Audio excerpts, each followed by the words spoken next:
Let's look at TensorFlow add. So tf.math.add. In this particular case, we'll get started with importing the libraries, and then we have create. So we'll create a tensor that we'll use to perform the add operation. So let's say our tensor is x is equal to tf.constant, and we have the values of 1. Let's say we just have the value of 1, and then we create another tensor tf.constant, and that also has a value of 1. And we can then add them using tf.add x comma y, and then print z or z, and we print that as an array. And so here is what we have in the output, which is 2. So 1 plus 1 is 2. Now likewise, what we can also do is, if we have the value of x set to 1, value of y again set to 1, we can use the in TensorFlow add to get the output, which is 2. And if you notice, we haven't put math here. So if we add math, that would also work just fine. So tf.math.add xy, and we get the output. Now, if we have the values, so let's copy this because we are going to use the same set of lines. We just change the values for x and y. So here, instead of 1, if we have 1 comma 2 comma 3, so a list, and here we just have an integer value 1. If we perform this addition, we would still get the output, which is the element wise addition of 1. So here what we are doing automatically is broadcasting. So the 1 is getting added to each element in the list x that we have above. Next, if we have x and y, so if we have x as a list 1 2 3, if we have y, that is also a list 1 1 and 1. So we would get the same output as we have above, which is 2 3 4. So that's how the broadcasting is happening in these cases. Now, as we saw earlier, we use tf.constant, and we could do the same thing here. So if we copy this and paste it here, we can put this inside of tf.constant, tf.constant, and same way we can also convert this to a tensor by typing tf.constant, and now if we perform the addition, we get the same output, which is 2 3 and 4. And if we look at the value of z, we see that that's a tensor which is again having the values of 2 3 and 4. Now we could, so what we have seen earlier is that we were able to use the lists directly. So if we print type of x, we see that it's going to be a list. It's a list. So what we can do is we can convert it to a tensor before performing the uh, math, before performing the addition operation. And uh, so the reason for doing that is, let's say if we use these as list itself, if we say x plus y, what this is going to do is it's going to concatenate the two lists. There's not going to be any element wise addition of the numbers that are in the list. And so what we can do is we can say x is equal to tf.convert to tensor, and say and input the value of x. Likewise, we can say y is equal to tf.convert to tensor, input the value of y. Now if we perform x plus y, we see that even though this was a list, we now print the type of x after it is converted.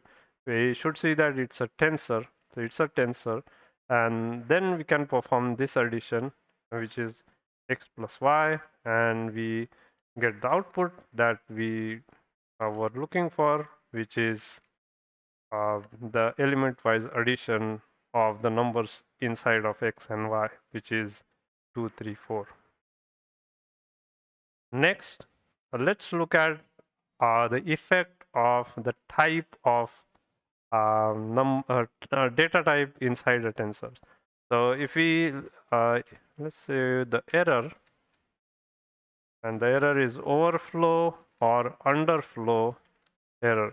If we have a tensor x is equal to tf dot constant, and we have set the values as 1 and 2, 1 and 2, and we specify the data type d type as tf dot int 8, and what it means is these values for int 8 are going to be are going to be between minus 128 and plus 127. And now if we perform some sort of operation, let's say y is equal to 2 raised to power 7 plus 1 and 2 raised to power 7 plus 2. And now if you try to add this, so we say tf.math.add or tf.add x comma y, and if you print the value of z or z, this is what we get in the output, which is minus 126 and minus 124. And that doesn't seem right, because if we try to print x, uh, x dot numpy, and if we print y, which is just a list, and then we create an empty line and we print the output, which is the added output. Here we see that we have 129, and then here we have 130. So if we add 1 to 129, we should get a value of 130, and if we add 1 to if we add 2 to 130, we should get the value of 124, sorry, 132, but we are getting 124, and that's the error we are talking about. So this is something to keep in mind. If we change this to int 16, let's say, then we would get the expected output. 129 plus 1 is 130, 130 plus 2 is 132. But if we change it back to 8, that's going to, it doesn't generate error, but it does give wrong values, which is because of this error. Next, let's look at yet another example. In this case, I'm going to go ahead and create a couple of cells. In this case, we'll create the x is equal to np dot ones 6, and what this is going to do is create an array with 6 ones in it. So we can print x, and so that is going to be our x, and we are going to reshape this to this dimension 1 2 3 1 2 1 comma 3, and what we can do is print x dot shape, and we can print x. So in the output we see that, well, we can print the x on a new line, print x. So this is the shape of x that we have used, and that's the final uh, uh, that's the final array x that we have. Likewise, what we can do is create another array y. So this array y again has the same number of ones, but we'll change the shape of this. We'll change the shape to, let's say, 2 comma 1 comma 3 comma 1. Now the idea here is that if you want to add these two together, is that possible? And it is. What we need to remember is that this trailing dimension is 1. that is this value is 1 right here. If we now perform the addition, tf is equal to tf.math.add x comma y, and we look at print z dot numpy, and we can also, before this, we can also print the shape. So let's do that. Print z dot shape dot as underscore list, and in the output let's create another line here, print, and we'll create just a number of couple of dashes there.